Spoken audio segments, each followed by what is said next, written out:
Hello again, we're the DWA interns. I'm Charlie Shiflett from the University of Virginia. This is Ben Jones. He's a senior at Virginia Tech, and this is a new member to the team, yes. Amy Kemp. She's a junior at Virginia Tech, so she's still got a little more time, a little more than us.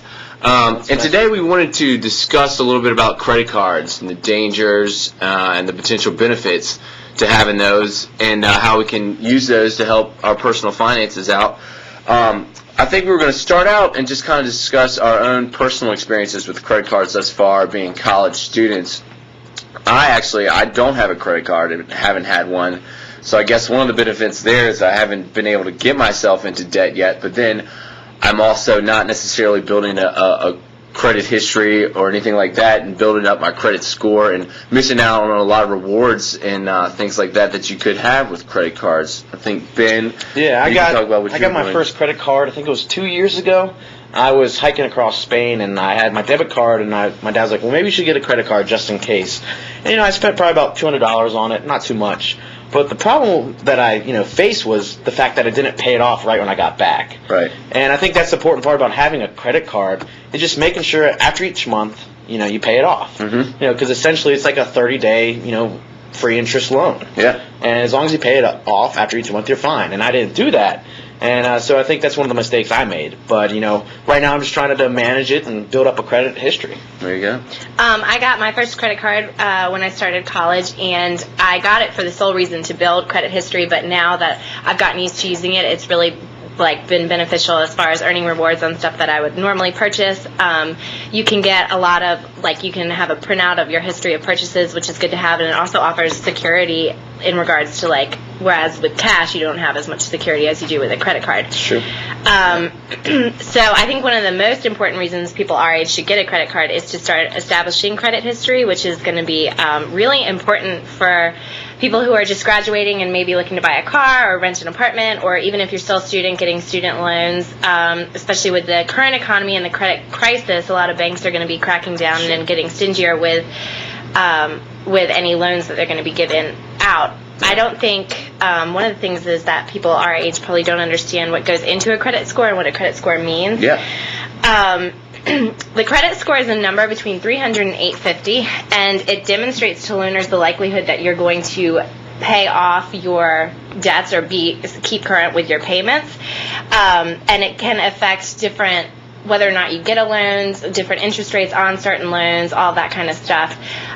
In doing research, it seems that 700 and above is considered a really good credit score, and then 600 and under is kind of a red flag. If you're in between the 600 and 700 range, you're kind of average. You may get a little bit some higher interest rates and that kind of stuff.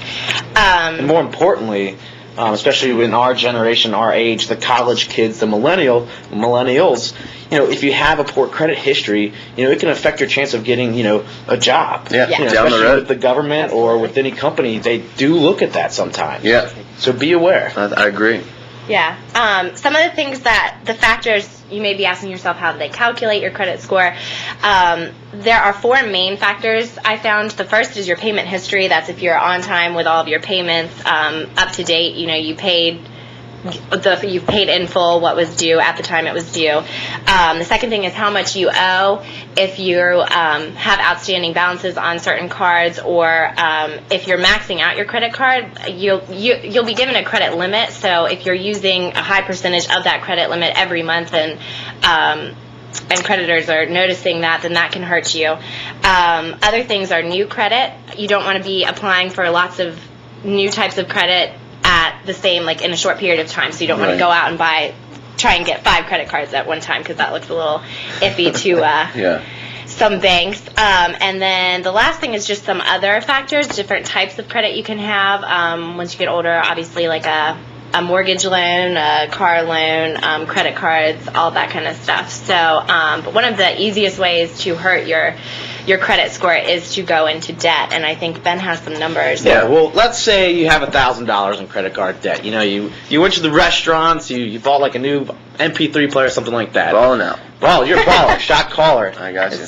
Living the high life. Living the high life, living the dream. All right. So you have $1,000 in debt. Let's say you only pay the minimum, which is about could be 3%, or about, let's say we're gonna say $25.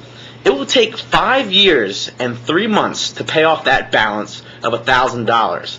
Plus, you'll pay an extra $602 in interest. So that's $1,602 that you'll be paying over the course of 5 years. Yeah. Now, what if you have $2,000 in debt? You're more of a baller. You know, you bought some bling bling, and now you're in really bad credit card debt, and you wanted to pay the minimum payment, let's say at 20% APR, like the previous example. It will take you 115 months. That's over 9 years to pay off the balance, and you'll pay over $1,852 in interest charges. That's just That's putting it almost in 100% of what the you credit card company's pocket. I know, That's it's money that could have been used elsewhere. That's just minimum payments. Well, let's say you have $2,000, okay, and you have a 20% interest rate.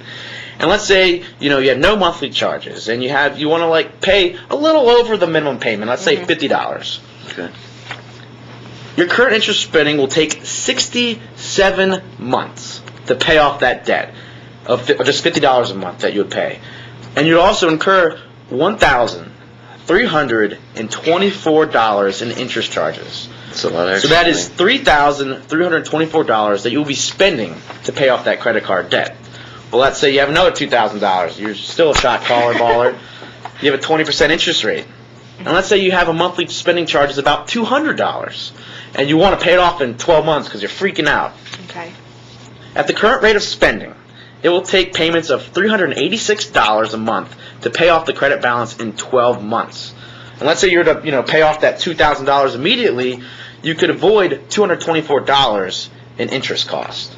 So basically what we're saying is, don't have a really extreme high balance if you have a high interest rate. Right. And the important part is to pay off the debt as fast as possible, monthly, and also don't do the minimum payments. Yeah. Yeah. Or else you're just compounding things. The more you put on your credit card, the higher the interest rates get. Things are just going to get exponentially worse. Compounded interest. And that's exactly what the credit card companies and banks want you to do because they're making more money, obviously, off of the interest. Well, I think I was going to go over a few tools that you can use to help minimize some of the dangers of a credit card. The first one, I know we've talked about this before, was Mint.com.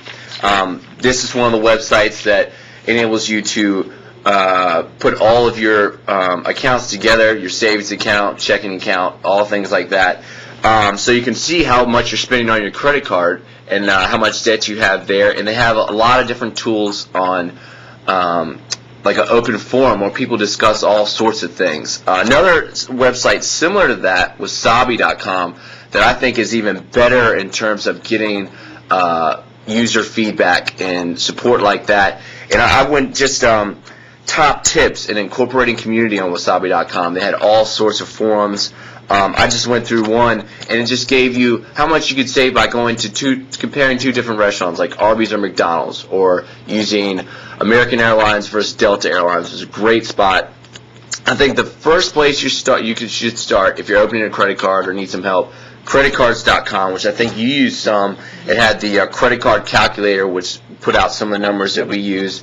That gives you everything you need to know about credit cards. If you're a college student, you don't have much credit like myself, I researched that, and it gave me a great place to start in terms of where I can open a credit card. Yeah. And I think those are some of the websites. And like when you utilize these web resources or the pen and paper method, you want to make sure that you pay more than the minimum. That's absolutely key. And you want to stop use of the credit card if you can. Make purchases with cash so you're realizing how much you're spending. And don't spend money that you don't have. Exactly. Yeah. And I think that's a lot of problems. I've come to that problem, and I know a lot of college kids do that as well. And if you have more problems, you can always transfer to low interest credit cards, and utilize the resources that you have, friends, family, these websites. And as Amy said, it's important to build credit history so you can get more student loans, car loans, and in the future so you can buy a house. I think these are all great points, and it gets us back to the basics of gaining control of our personal finances, which is one of the first videos we've done.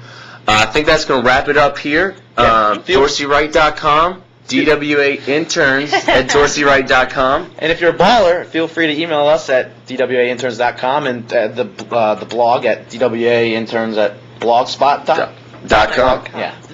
And also, RichmondBizSense.com just did a feature on us today. RichmondBizSense.com. And that'll do it for us. Hope to see you again.